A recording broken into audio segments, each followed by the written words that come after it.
Welcome, everyone. I am Heather Kolakowski, Associate Director for the Cornell Institute for Healthy Futures. I'm excited for our opportunity to share today ideas about our webinar, Serving Sustainability, Boost Your Plant-Based Cuisine Confidence. For those of you who may not know, the Cornell Institute for Healthy Futures is the first academic center in the country to combine hospitality, environmental design, and health policy and management into a broad-based platform to improve service in healthcare, wellness, senior living, and related industries. Through our network of academic and industry professionals, we collaborate and share ideas to focus on our vision of a society where everyone receives excellent health and wellness-related services in well-managed, well-designed, and hospitable facilities. Today, we will explore the rise of plant-based cuisine and how hospitality businesses can meet growing demand. From achieving more sustainable food systems to strategies for accommodating guest requests, our panel will provide concrete steps to ensure that food service businesses can confidently serve customers seeking vegan or plant-based menus. Our panelists today include Dr. David Fechner, a postdoctoral research fellow working with the Low Harm Hedonism Initiative at the University of Queensland in Australia, Katie Cantrell, the Director of Corporate Outreach for the Better Food Foundation, and Meredith Marin, the Founder and Chief Executive Officer of Vegan Hospitality. To begin, we would like to understand our audience a little bit more, so please feel free to use the chat feature to introduce where you are from and what industry you're engaged in. And feel free to add questions to the chat that we will address after the initial presentations. We will start the program hearing from our participants as they share a little bit about the work that they are involved in focused on plant-based menus, then move to a question and answer session for the second half of the webinar. Now, I would like to turn the mic over to Dr. David Fechner to hear his perspectives on the environmental impact of animal agriculture and more. David? Thank you so much for the introduction, Heather, and welcome everyone. I'm based in Australia, but I guess you can hear on my accent that I'm originally from Germany. So it may not come to a big surprise to you that my very first job was in a German bakery when I first moved to Australia. And after working there for around 9 months, I finally had enough money to go on a road trip with my partner Denise and a couple of friends. Next slide, please.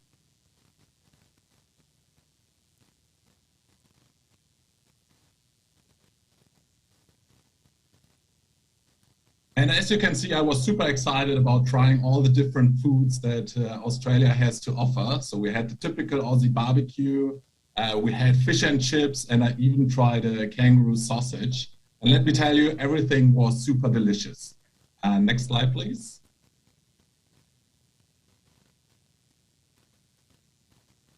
But some of the landscapes were not as expected. The Great Barrier Reef looked more like a coral graveyard than a colorful underwater world. Next slide, please. And a recent cyclone had destroyed some of the tourism infrastructure, which made it impossible to visit some of the national parks, as you can see here. Next slide.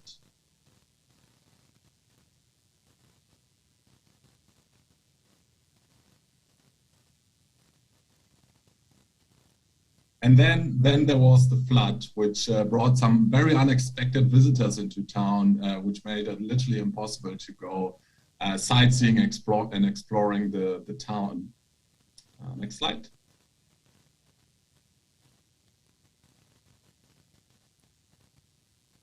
So at the end of the trip, I was a little bit disappointed and shared my disappointment with my partner, Denise. As you can see here, she's a very, very passionate biologist. And she just said, David, you have now firsthand witnessed the impact that climate change has on our daily life. And I was like, oh man, I wish there was something I could do about this climate change. And she looked at me and said, well, one of the things that you and pretty much everyone around the world can do is to be more cautious of what you put on your plate. And I had literally no idea what she was talking about. So I asked her to explain what she meant. Next slide, please. So she said that animal agriculture, so the production of meat and dairy products, contributes more than 50% of food-related greenhouse gas emissions. Next slide. And if we look at the land footprint, so how much land it requires to produce those products, it requires the size of Russia, the entire Europe, and USA combined, which may not come to a big surprise if you think about how resource intensive it is to create to produce a piece of meat. Because we obviously first have to produce the plants that we then feed to the animals, and then we get the end product. So it's a massive, it's a major driver of deforestation all around the world. Next slide, please. And despite those environmental costs, animal agriculture produces only 18% of the calories and 37% of the proteins all around the world. Next slide. And therefore, we need to reduce our meat consumption and our dairy consumption to have a shot at achieving the Sustainable Development Goals. Next slide. And after this conversation, I obviously thought, all right, maybe I can reduce my, eat a little bit less meat when I'm at home. But when I'm dining out, I said, oh, Denise, I don't know if I can, when we together go to a restaurant and not order the steak. And she asked me, David, why do you think it is so hard? And it took me a little bit of time and a little bit of research to figure out what those barriers are that I'm willing to eat less meat at home, but not when I'm out. And the first thing that obviously came to my mind is that meat is just so much tastier than veggie dishes. Yeah, so I thought about this juicy steak and then this very boring salad. That was the first thing that came to my mind when she asked me to eat less meat when I'm dining out. So this perception that meat is just so much tastier is a major barrier, not only for myself, but for a lot of people to reduce meat consumption when we are visiting restaurants or hotels. Next slide. And then there's this social norm that pretty much everybody eats meat. Yeah? So we don't want to be a burden. So my mom, for example, she doesn't eat meat at home, but when she goes out, she feels the pressure from her friends to actually order a meat dish, or she doesn't want to speak up for herself and say, hey, let's go to a restaurant where I can find a meatless option. So there's this, we created this society where it's absolutely socially accepted to eat meat. Next slide. And especially for us men, there's also this side that we eat meat to express who we are. Yeah, so there's the saying here, real men eat meat. And you can imagine the situation when I went to the pub. First time I didn't want to eat meat with my friends, and I said, all right, guys, I'm having the tofu steak. They looked at me, and I have to say they judged me a little bit. Yeah, so it took a couple of times that they realized, okay, David is still a man. It's still okay for him to not eat meat, and we still accept him. But it definitely took some time, and at the beginning it was rather challenging. So those things is what really sparked my interest in this topic. And I believe Katie will talk a little bit more about how we can now address some of those challenges that we face in the hospitality and tourism sector, how we can overcome those barriers that inhibit consumers from ordering plant-based foods. Go ahead, Katie. Okay, great, thanks. Yes, so I'm going to be talking about the power of defaults and nudges to shape people's food choices. Some basic terminology to start off. Defaults are the option that people end up with if they don't make an active choice. The classic example of this is ringtones. Most of us probably still have the default ringtone that our phone came with because we never actively went in and chose the one that we wanted. People are powerfully motivated to stick with defaults for two reasons. One is that they're easier. It's one less decision for our already overtaxed minds to make. And the other is, as David just addressed, it's fitting in. You know, there's this social pressure to not stick out, to not seem odd. We don't want to go against the grain. And one of the easiest ways to do that is to stick with the default because it is perceived as the most normal mainstream option. So defaults shape our behavior in powerful ways that we often don't even realize until the defaults are switched. So this graph that you see here is a study that was conducted at a series of conferences in Denmark. So group one on the left was the control, and in the control, just like basically everywhere, meat was the default. So if people don't make a choice, they end up with meat, but they can specially request a vegetarian meal. And so the first time they ran this experiment, 2% of people went out of their way to request a veg option, 98% of people stuck with that meat default.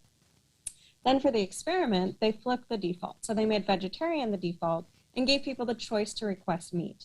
And they found that when veg was the default, 87% of people stuck with that veg default, 13% requested meat. And they repeated this across several different conferences and found that, the results were overall the same. So it resulted in about an 80% increase in the number of veg meals served just by switching the default. Next slide, please. So this is really what our program is focused on. Greener by Default, we're focused on making plant-based the default in institutional food service settings, so restaurants, hotels, hospitals, corporations, universities, but still giving diners the choice to opt into meat and dairy. This initiative improves health. It's also more inclusive, which is something that's not often talked about, but when meat and dairy are the default, it excludes people who are lactose intolerant, which is a lot of people of color, people with food allergies, people with religious restrictions, people who are trying to eat more plant-based foods, which again is a lot of young people and people of color. It also has a dramatic impact on catering's carbon and water footprint, and it preserves freedom of choice. So this is not a totally meatless initiative. We are not taking anything off the menu. We're just flipping the norm. So people who want meat, it's still there for them. They can still choose it. It's just no longer the default. And what we find is that people who aren't vegetarian won't take the initiative to specially request a veg option. Those are seen as just for vegetarians and vegans, but when it's a norm, when it's a default, everyone will choose it. And so rather than focusing on getting more veg options on the menu for vegetarians and vegans, our initiative is focused on increasing so-called flexitarianism, omnivores who are choosing to eat more plant-based meals more often and making it more appealing and more socially acceptable for people to do so. And this has a huge impact. So a restaurant or institution that's serving 1,000 meals a day, over the course of a year, if they're serving plant-based defaults, they can save 9 million gallons of water and 350,000 kilograms of carbon equivalent with no cost. So this is a cost neutral, even cost savings initiative. In comparison, some other common sustainability interventions like installing low flow toilets, installing solar arrays, actually has less of an impact with a much higher upfront cost. Next slide, please.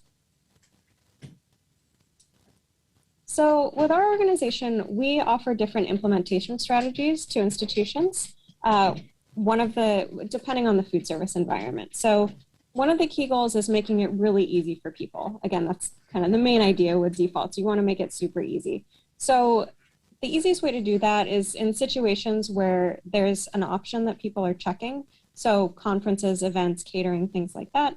Right now, if there's any place on a form where people can request a vegetarian or gluten-free option, just make it so that people can request a meat option. For situations where that's not possible, like buffets or set menus, placing plant-based entrees at the beginning and meat at the end, especially for buffets, placing it at the end with smaller portions so that it's more of an add-on rather than taking up the bulk of people's plates. For set menus, making plant-based the first and last entrees available, and ideally having meat available as an add-on at an extra price. We're used to that for certain types of dishes like salads or bowls where you can add on chicken or add on sour cream, things like that for an extra cost, making that the case across the board. And making it plentiful, so offering at least 2 plant-based options for every meat option. And this helps create the perception of a default. So for omnivores, if something, again, is labeled as the vegetarian option or the vegan option, they think, oh, that's just for vegetarians, it's not for me. Whereas if you're faced with this array of delicious sounding options, then suddenly it just becomes, do I feel like, pasta or salad or risotto, what am I in the mood for today, rather than it being about this identity of like, oh, I'm not a vegetarian or I'm an omnivore, therefore I have to choose a meat option. So this is, in a brief nutshell, the strategies that we are working with institutions to implement. We offer free consultations and free support to implement these strategies. So I'll stop there, but we have our website, greenerbydefault.com, and my email address. All right, I'll turn it over to Meredith.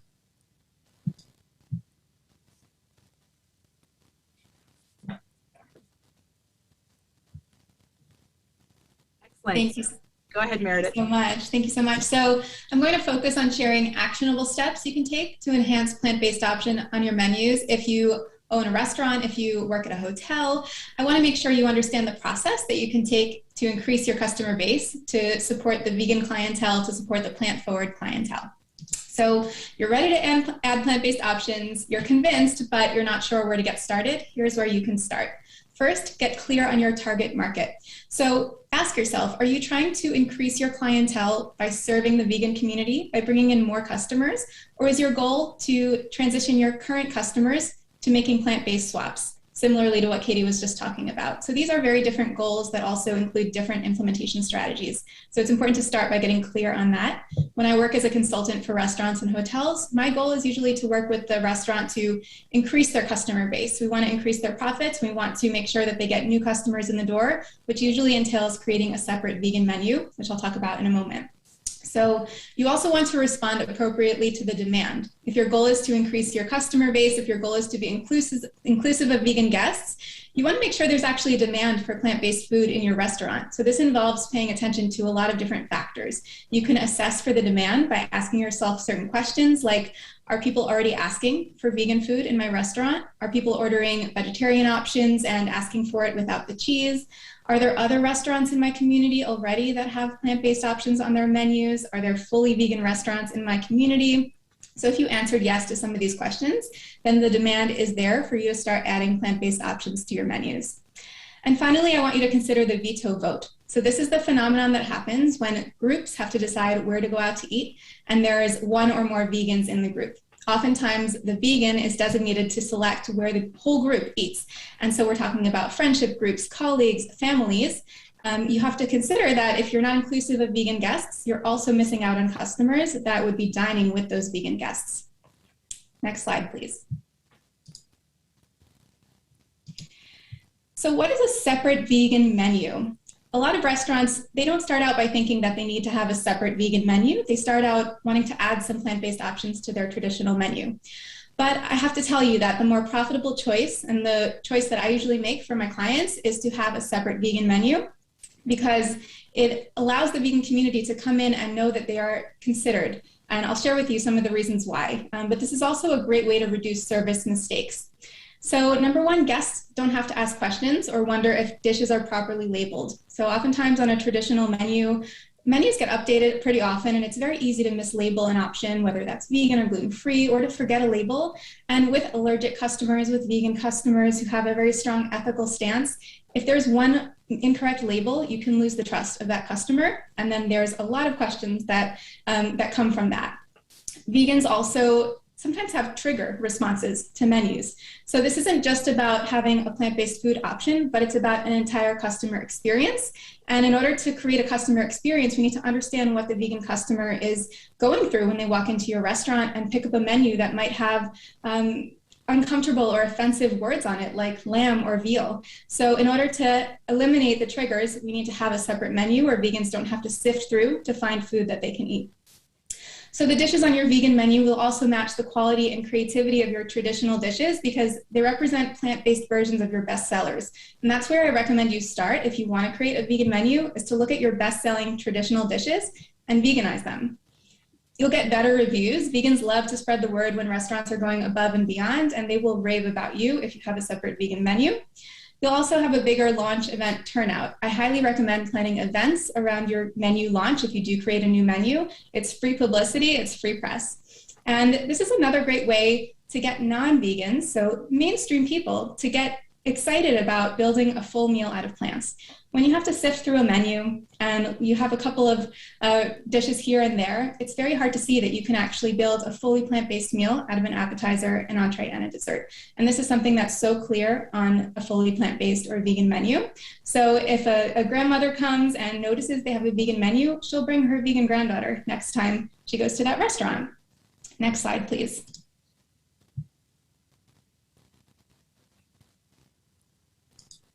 So what does a separate vegan menu look like? I want to show you some real examples. These are 3 restaurants that I've consulted for, and they've been through the full process from menu evaluation to menu launch.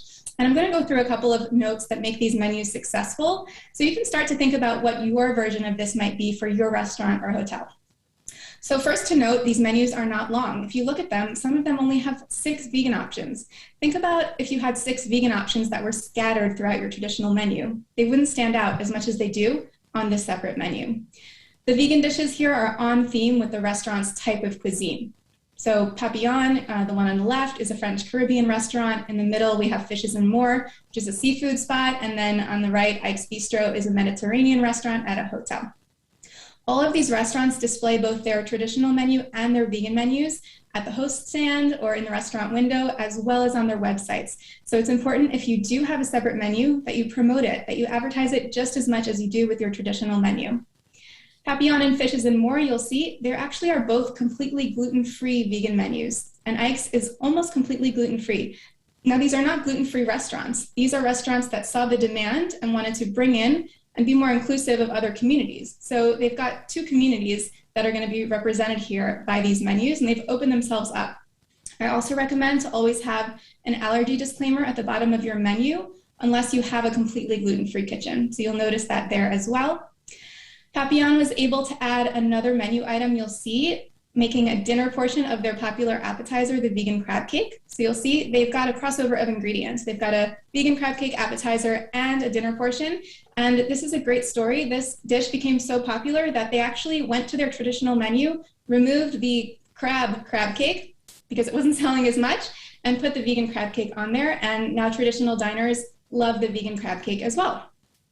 Papillon also decided to veganize their soup of the day, which is another great strategy, that if you do have a soup of the day, you can just always make it a vegan option so that everybody is able to enjoy the soup. Because we have to remember that plant-based food is inclusive, just like Katie talked about. People will default to that as an option. So it's inclusive, meaning that vegans can eat it, vegetarians can eat it, and traditional customers will enjoy it as well. You'll also notice some of these dishes have very few ingredients and short prep time. So for example, the mushroom escargot, it's a mixed wild mushroom box. It's simmered for 5 minutes in butter, in vegan butter.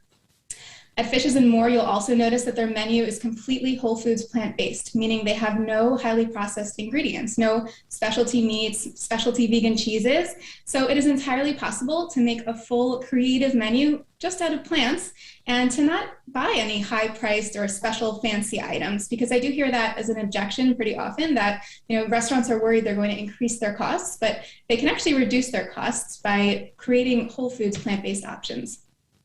You'll also notice that the dishes are nutritionally balanced. So we make sure that we have all 3 macronutrients in these dishes. You can see on Ike's menu, we have a cauliflower steak, and we paired it with a vegan seafood so that there's a nutritional balance within the dishes, so guests leave feeling satisfied.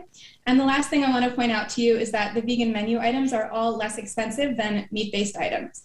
For example, you can see at Ike's, the vegan dishes are on average $25, whereas their salmon is $34 and their steak is $35. Next slide, please. I'm going to show you some photos now of what the food looks like. So here you'll see some food. These are actually from some of the menus I just showed you. You'll see the eggplant stew in the top left corner. Next to it is the crab cakes. These are all dishes I've worked on with restaurants. You have on the top right, Fishes and More seafood platter. These are all very popular dishes, not just for the vegan community, but also for the mainstream community, because they come and they get really excited about trying something new. Next slide, please. And these are some of the reviews you will get if you decide to do this. So we have insane vegan menu. My vegan meal was amazing. And if you read the fine print, you see people who are talking about going on vacation and repeating, going back to these restaurants 3 or 4 times in the 1-week vacation that they had. And there's plenty of options. They could have gone to any other restaurant, but they were so excited and wanted to try everything on the menu. Next slide, please. So for my last slide, I just want to share with you a process that you can take, because it can be very easy to think, well, let me just add a couple options to my menu and call it a day. But I really want you to be successful with this. So this is the process that consultants will take you through, but you can also take yourself through this process if you have the time to do your research. So we start with menu development, and this includes starting with your current menu and really evaluating it and labeling it and seeing where you can take some of these options that you already have and create vegan versions of them. So we want to research on-theme, up-to-date trends within your cuisine profile, and also spend time on recipe development and testing, making sure you test these products to make sure you have the best possible options that are creative and high quality. We also recommend product sourcing, so you can start just from your regular suppliers. A lot of suppliers and wholesalers will have vegan options right now, so you're welcome to go ahead and look at those. But if you wanted to work with a vegan distributor, I recommend VegCo. You'll also want to make sure you label your menu. So consider gluten-free and customers with allergies in your menu. You might want to label for soy. You might want to label nut-based dishes as well. Staff training is one of the most important parts of this process. We make sure to train back of house and front of house staff. So one of the biggest mistakes I see restaurants make is that the executive chef is the only person in the kitchen that knows how to cater to plant-based guests.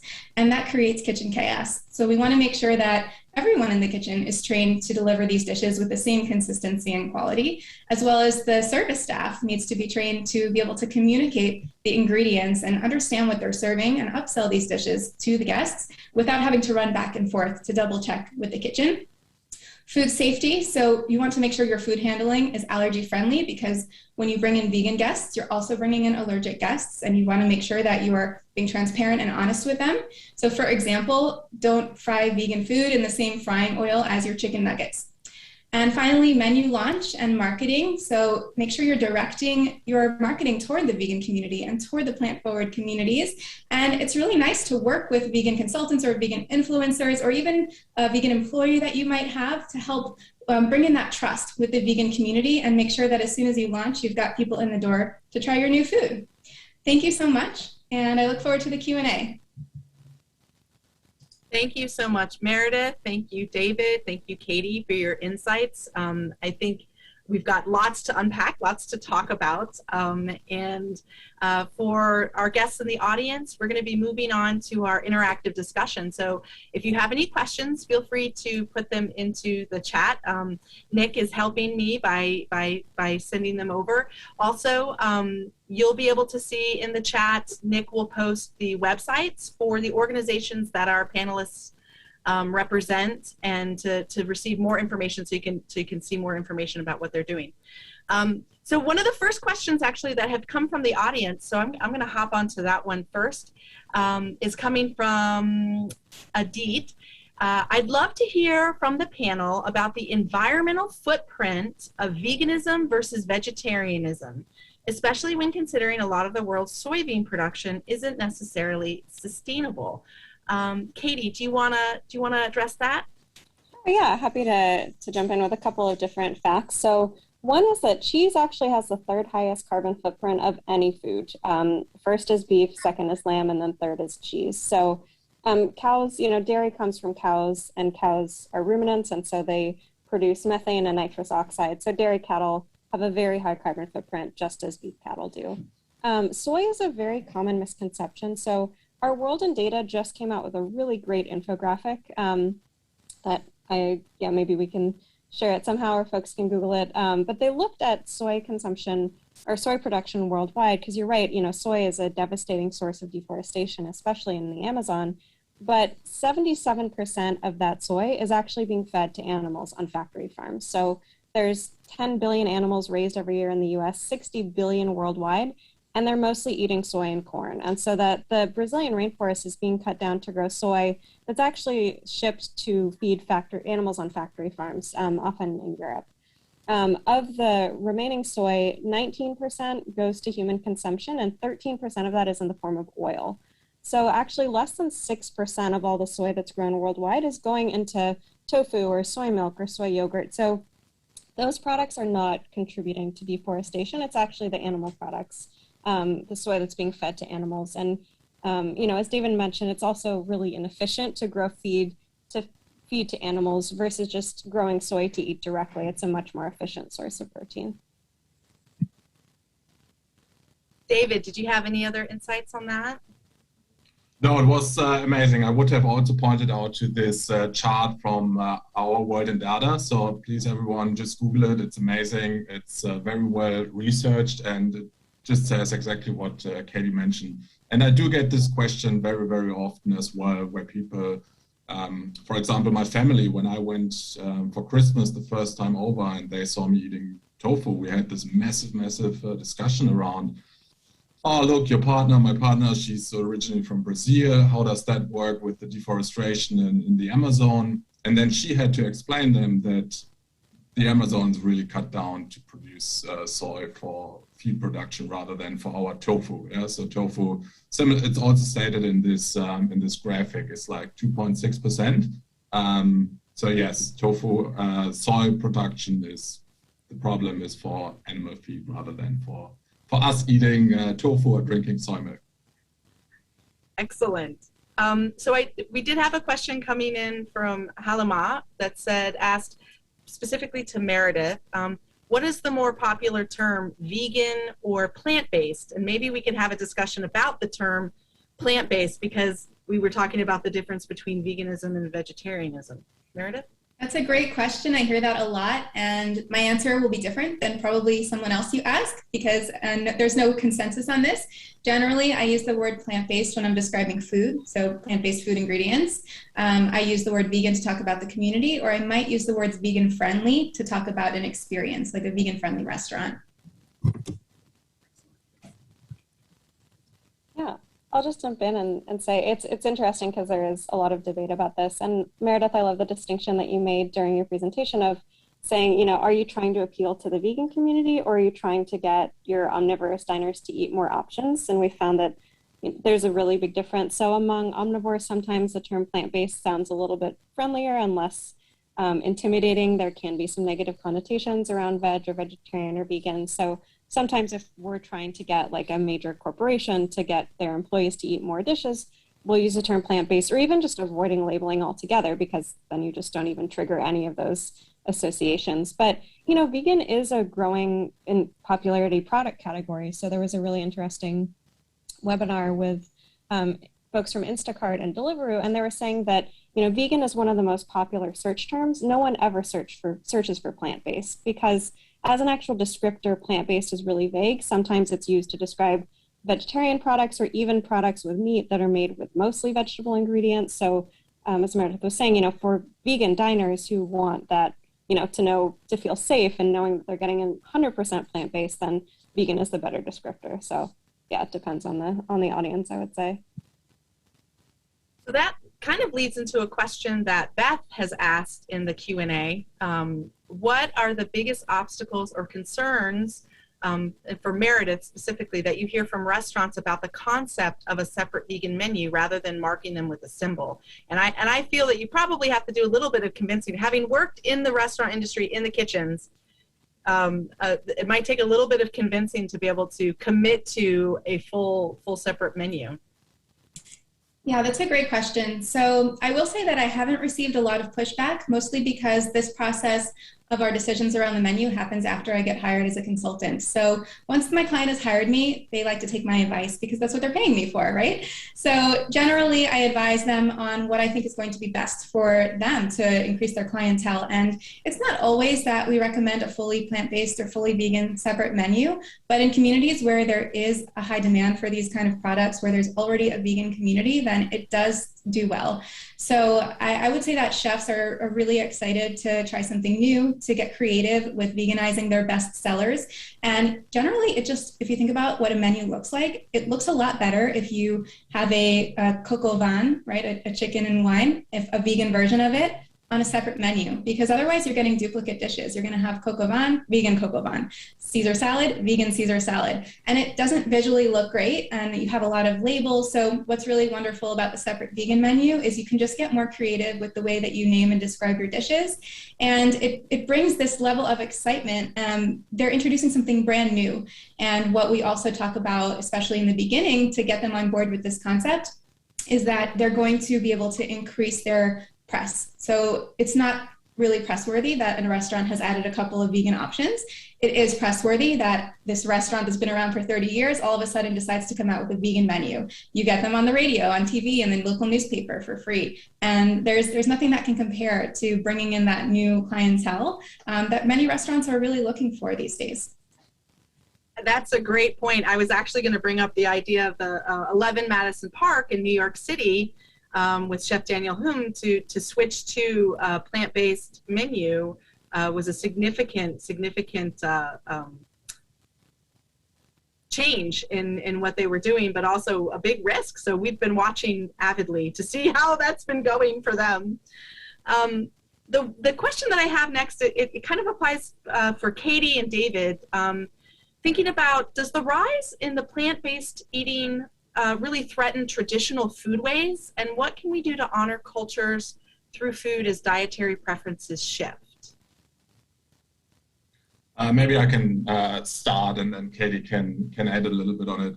I think the main, one of the biggest, one of the main important things is that we take a collaborative approach to it. Yeah, so don't think, because a lot of questions that I get then is, oh, what happens with the cattle rangers? What happens with the people working in a slaughterhouse? Like, how do we make sure that we don't leave those guys behind?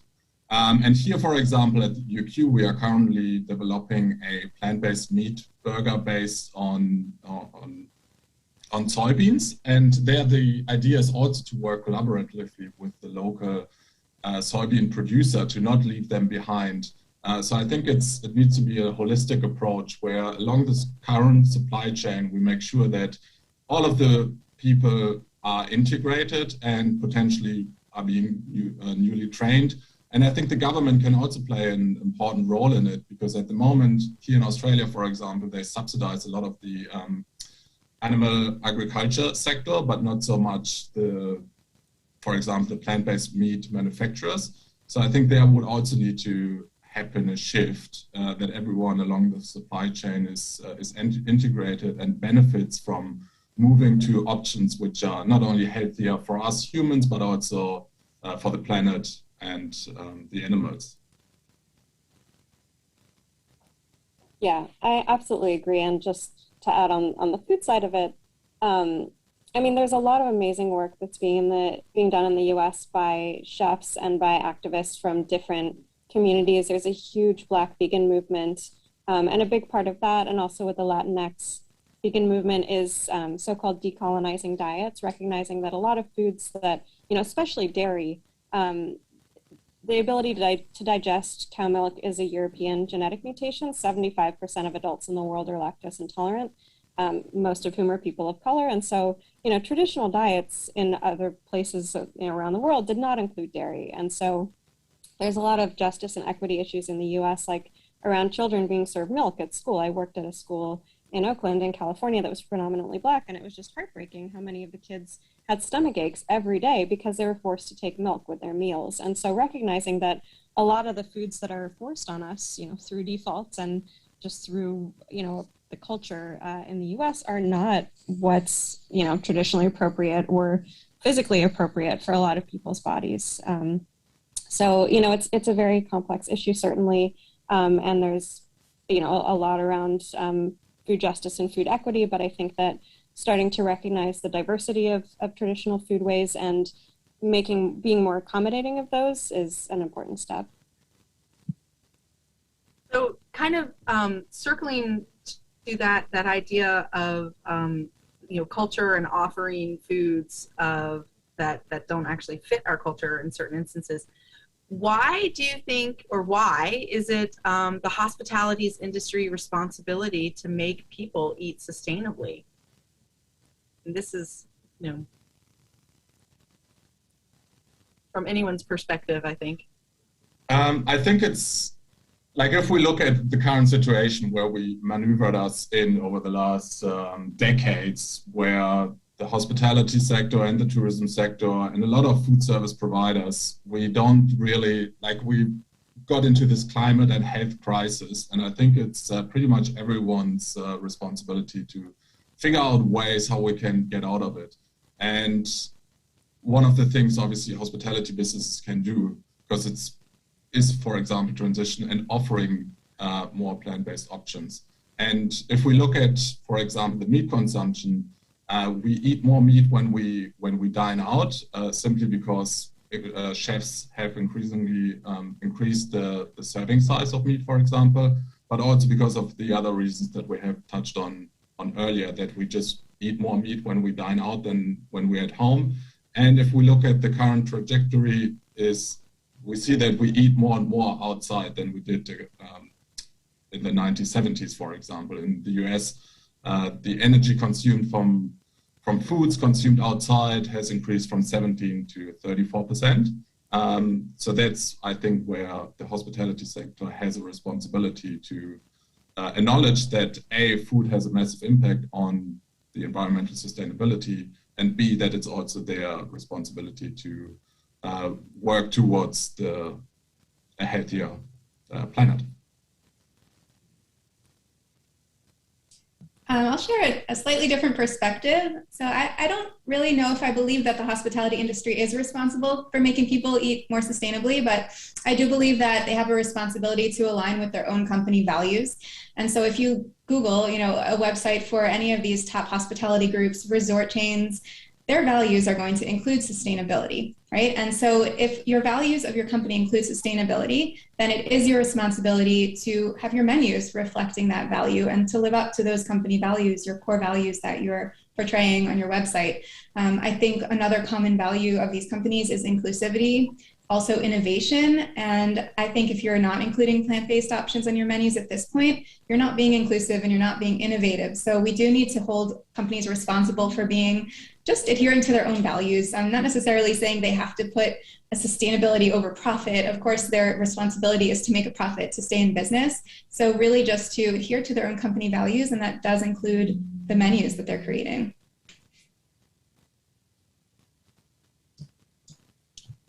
Do we think if we were to encourage more plant-based items on our menus, do you think we would receive pushback from diners?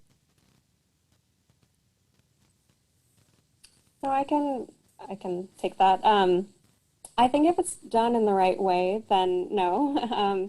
One example that I love is both Yale and UCLA are now serving some of their desserts entirely vegan. So at UCLA, we worked with them.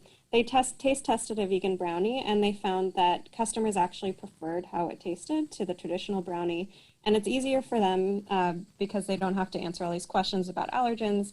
Vegans can eat it. It's cheaper for them, and it has a lower footprint. And so it's really a win-win. So, in some cases, people don't even notice the difference. You can do things behind the scenes, like using vegan mayonnaise, making sure that your breads are vegan.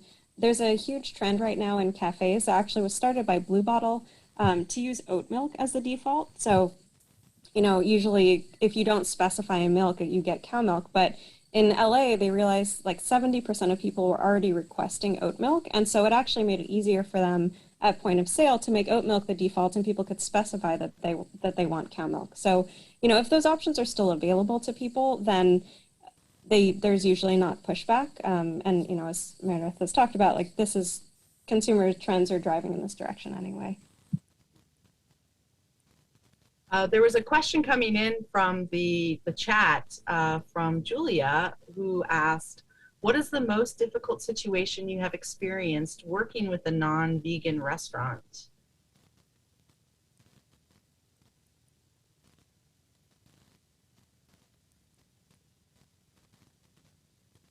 So what we do in our research group, we work with hotels and restaurants and university cafeterias together to make them environmentally more sustainable. So there are a lot of things that come into play. So increasing, for example, plant-based options, but also reducing food waste.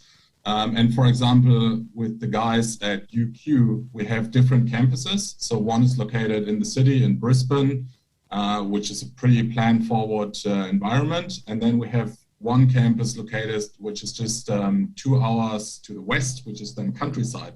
And I had a discussion with the cafeteria manager, and he said that the chef actually in this countryside cafeteria is vegan herself, and that she's super keen on creating more plant-based options. but he said it's quite challenging to get the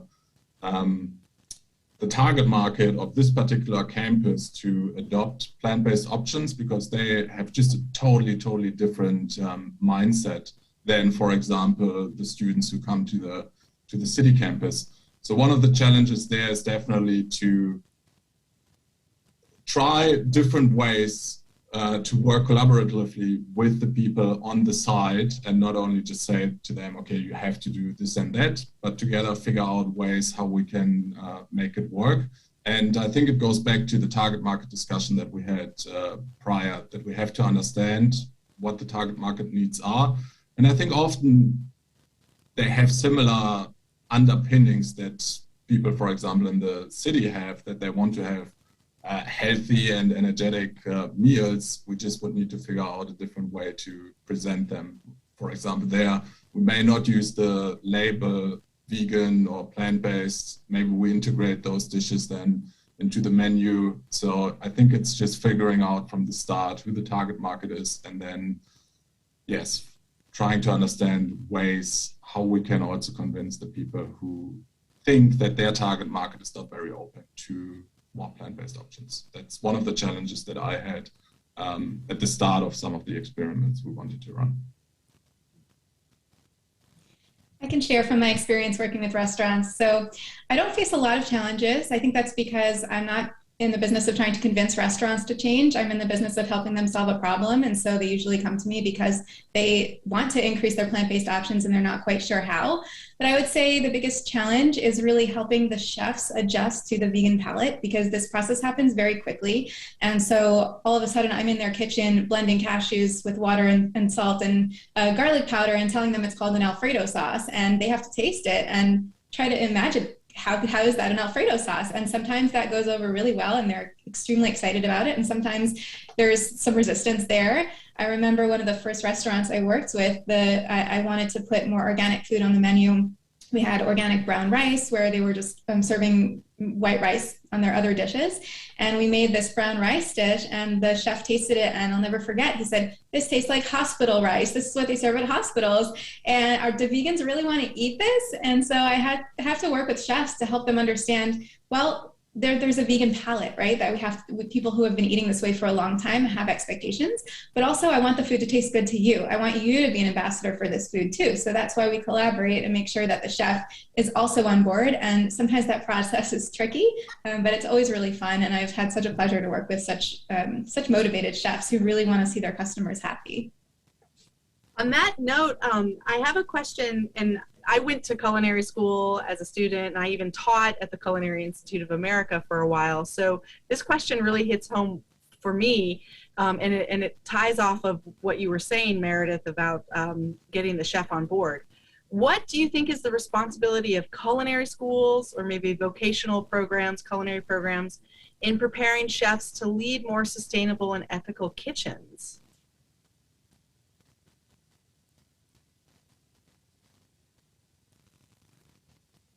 I mean, Katie, you have a lot of resources of going into institutional settings to be able to share your knowledge and be able to, you know, open up the opportunities of looking at it from a different perspective.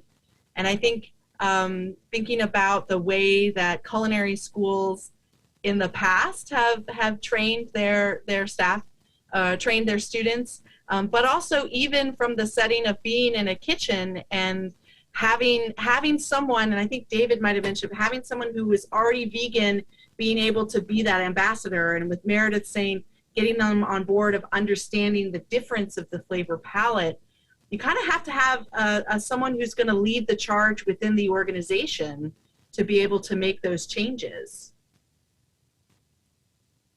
Yeah, absolutely. I worked with working with a company that has a branch in the UK, and they are trying to serve a lot more plant-based dishes to meet their carbon reduction goals. And they had a real challenge because their chefs didn't know how to do it. And so they actually sent them to train at vegan restaurants in London, which I thought was really cool. But they were saying that, you know, they hire chefs who have gone to really prestigious culinary schools in the UK or in continental Europe, and they're still just getting those traditional methods, which are very meat and dairy heavy. And so I think that it's an extreme help, as Meredith was just saying, if chefs are already familiar with the options and ingredients. And, again, thinking about it in terms of defaults, like if you're trained in those old school methods, like your default might be to use beef broth and everything.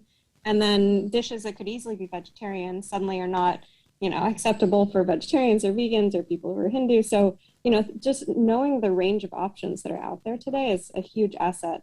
And also, it's doing the chefs a favor as well, because it's an exploding market and it's only continuing to grow. And so, people who are going to culinary school should be trained in the latest methods so that they can reach all of these different audiences.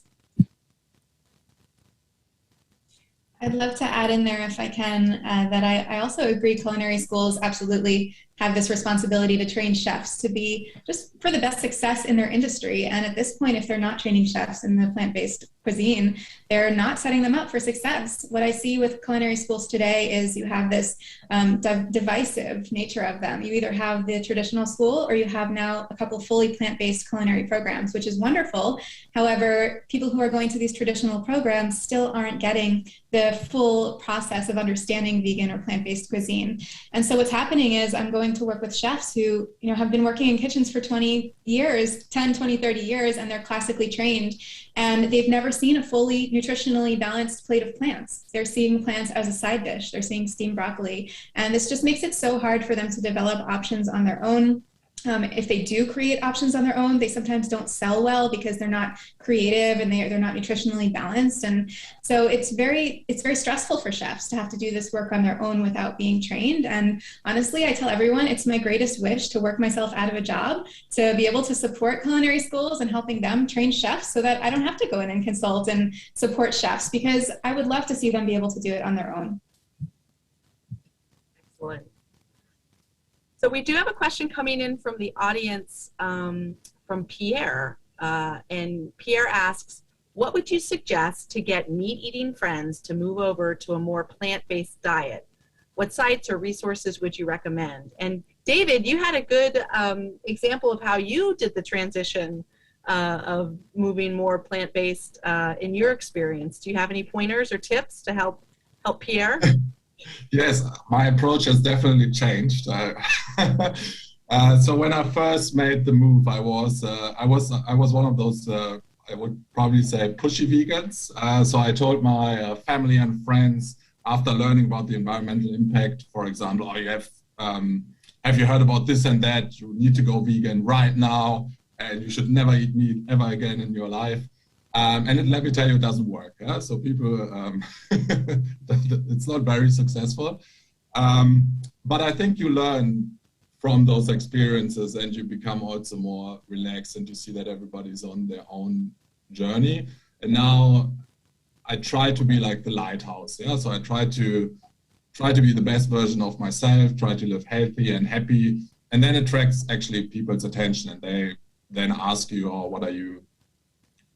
how do you do it, and what kind of advice would you have? And then I point them usually towards documentaries. So there are a couple of very good ones, for example, about the environmental impact. There's Cowspiracy, which was the one that pushed me over the line last year, or this year was Seaspiracy release, which is about farming and the environmental impact. And then there are a couple which focus more on, for example, athletes, because one of the last challenges I had was I do a lot of endurance sports, and I said to Denise, oh, I don't know, like, where do I get my protein from? How can I still run marathons without eating meat?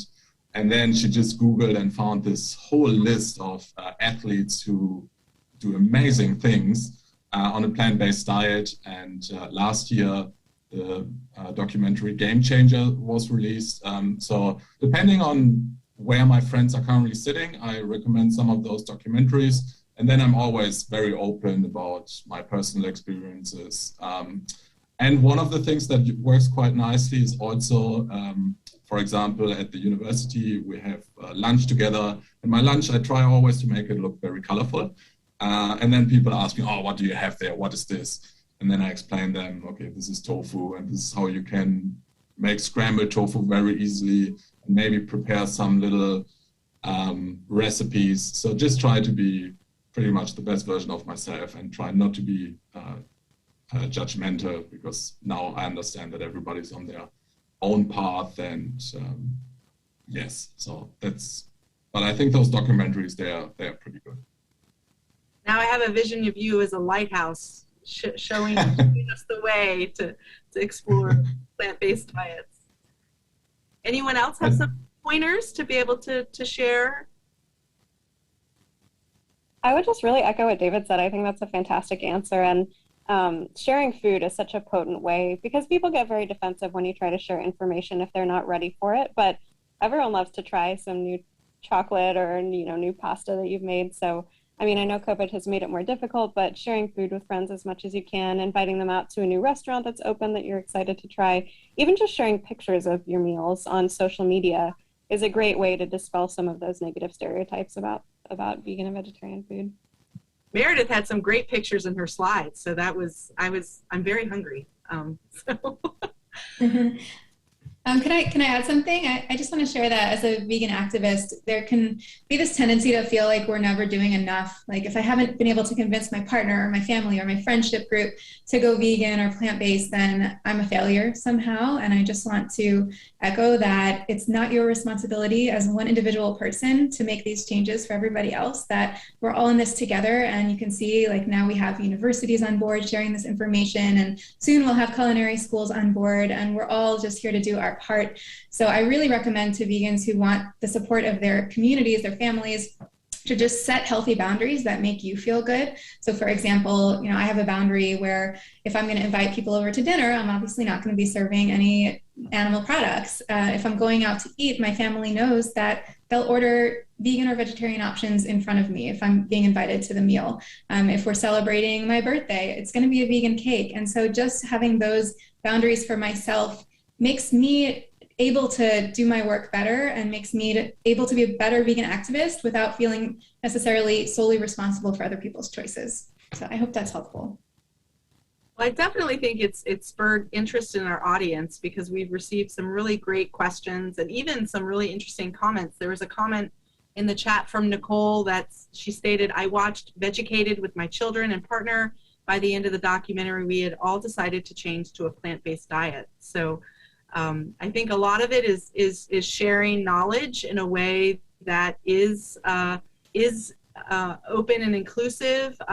It's a great perspective to be able to think about it, and also having patience with someone who might be questioning and asking and wondering and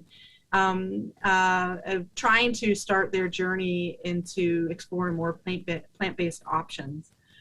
We just have a couple more minutes left, and I just wanted to say I am so excited about what we've been able to talk about so far. And the kind of the last thing I'd like to ask is if anyone, if David, Katie, or Meredith, if you had any last minute ideas or thoughts that you wanted to share with the audience before we can conclude.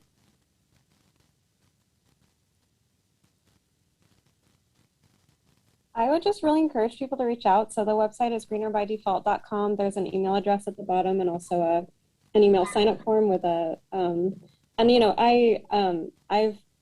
I've been vegan for like 17 years now. I've done all different kinds of activism, and I love to talk to people about this. So it sounds like there's a lot of questions and engagement. And if folks have, want recipes or nutritional info or tips about talking to family, like anything at all, if you want to engage more on this, I know we're pretty much out of time. So I'm always happy to chat with anyone. And I can just give it out. My email address is katie@betterfoodfoundation.org. So please reach out. And we really especially love to work with universities, corporations, and restaurants to help make plant-based more the default. And we offer our services for free. So if you, another really great way to engage in activism is if you're a member of an institution, even if you're not like a manager or anything, you can still help bring this initiative to your institution. So we'd love to work with you. And I would also like to thank, obviously, everyone who attended and Cornell, because I think it's such a such a great way to get more and more people talking about it. And I know it's not very common. So, for example, in our courses, we just start to integrate the sustainability aspect and how animal agriculture feeds into it in our courses, to also talk about it with the students and the next generation of hospitality and tourism leaders. So I really enjoyed it, and I think it's amazing what you guys are doing. And yeah, as Katie mentioned, also please feel free to get in touch. So what we often do is we run experiments with restaurants and hotels and other hospitality businesses to figure out different ways how we can increase uptake or even offerings of vegan and plant-based options. So if you're interested in learning more, for example, I don't know, how we label them, how we can use plant-based meats. So yeah, please feel free to reach out and stay in touch with me. Meredith? Thank you, and I'd love to thank you for having me, and also just share a little bit about our network at Vegan Hospitality. So I currently train and lead the network of vegan hospitality consultants, and we have the largest network of consultants around the world. We're on every continent except for Antarctica. I don't think we're needed there yet, but we are in 18 different countries and 17 different US states, and we have professionally trained vegan hospitality consultants that work with hotels, restaurants, catering companies, schools, universities. And so if you are looking for support with a menu, you want to be able to tap into that vegan community, you're welcome to go to our website and fill out a form for a strategy session where I can pair you with a consultant that's actually in your region and can work with you. And if you're a vegan who's curious about consulting in your community, you're also welcome to reach out to me via our website and learn more about our training program. Thank you so much. Well, thank you all for taking the time out of your busy schedule to join us today as we share actionable insights to enhance plant-based menus. Thank you to David, Katie, and Meredith for your fascinating presentations and chock full of information. We hope to see more of you at future Cornell Institute for Healthy Future events, as well as check out the eCornell website for more really interesting webinars that are free. So please check back on our website, sign up for the newsletter at the Institute for Healthy Futures, and we look forward to seeing you around the table for more plant-based menu items.